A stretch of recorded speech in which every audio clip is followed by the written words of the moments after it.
All right, I got a little bit of an update. So I have been,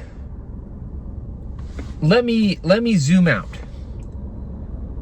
In order to fund the gym, I need a bunch of money to the tune of $350,000 or $400,000. I don't have that sitting around. So in order to get that money, my plan is, as advised by my small business advisor for Tucson, to go to Arizona Capital Source.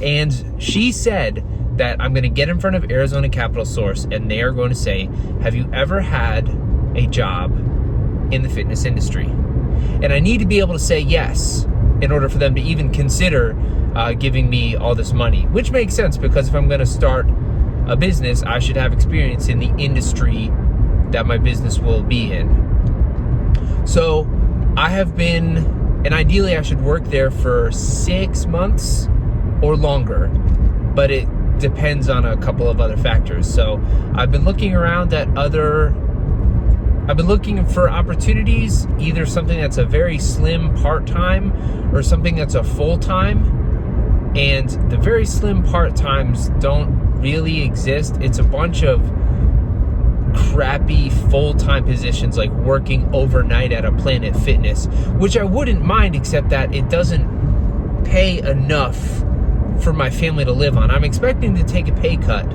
when I do this, but it would be such a severe pay cut that like we couldn't afford our mortgage. So I had applied for an assistant general manager position at Choose Fitness on Grant and Craycroft, which I was really excited about because I have the management experience and I have a good understanding of the fitness industry at this point. Like, I understand what would make a gym succeed.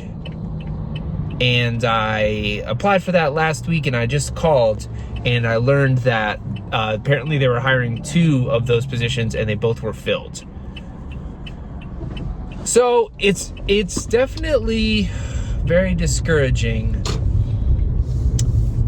and I don't exactly know where to go from here. But I'm making this video because I want to document that I'm not giving up yet. I know that, like, my family doesn't have any money. I don't really have any money. Anybody whose family gives them $1 million can turn that into $10 million or $50 million. Somebody with $0 faces a huge uphill battle when they want to turn that 0 into 400 grand in order to get a business off the ground. I knew this was the case. It still sucks, but I'm going to keep hunting, thinking creatively, and putting forth the effort and the creative problem solving to get to where I want to go. But it just sucks. It's interesting because the more times that you fail or get told no and have to pick back up and keep going, I think the easier it gets. I remember I used to apply for jobs after college, and hear no or hear that they filled it or whatever and just be devastated. And even the first couple times when I pursued things and it failed when I was starting the business, it was just like really threw me for a loop. But now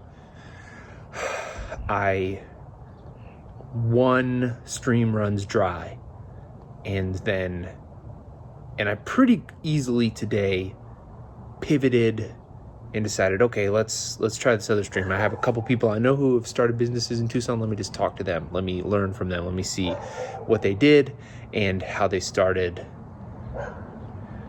Yeah, it's cool because I've said it before. My goal is to become the sort of person who can run a successful business. And part of that journey is learning how to face failure and keep going. Hello, cat. Like, business or no, I want to be the sort of person who can face failure and keep going. It's easy for somebody who has won already to say, hey, don't give up. And everyone sees it and they think, oh man, they didn't give up and they won. But I bet history is also littered with people who didn't give up and then lost. Because giving up guarantees that you won't win, but not giving up doesn't guarantee that you do. This is not very encouraging, but it's realistic. I really wish you could block YouTube Shorts. I like YouTube. I don't really have an issue with other social medias. I don't love any of them, but I really like YouTube.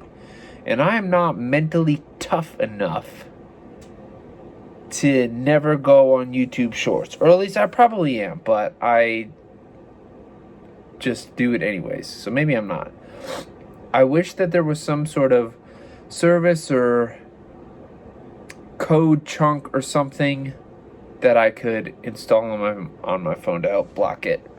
Because I have type 1 diabetes and because I'm tracking my food, every time I eat something, I have to do 3 things. I have to check my blood sugar, I have to log the food in my Fitbit app, which is what I'm using to track calories because I have a Fitbit, and I have to give insulin. I wish there was a product that combined the 3 of those into some sort of an app CGM hybrid where all I had to do was punch in the food that I'm eating and my carb ratios and protein ratios are stored within the app. So I punch in the food and it automatically tracks the calories and the macros and gives the appropriate amount of insulin for it.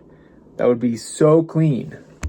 Yo, here's something that I heard from my brother, and I do not know if he made it up, but it is true for every baby, from everyone that I have known, including my baby, from me. Babies who sleep more sleep better. Babies who sleep less sleep worse.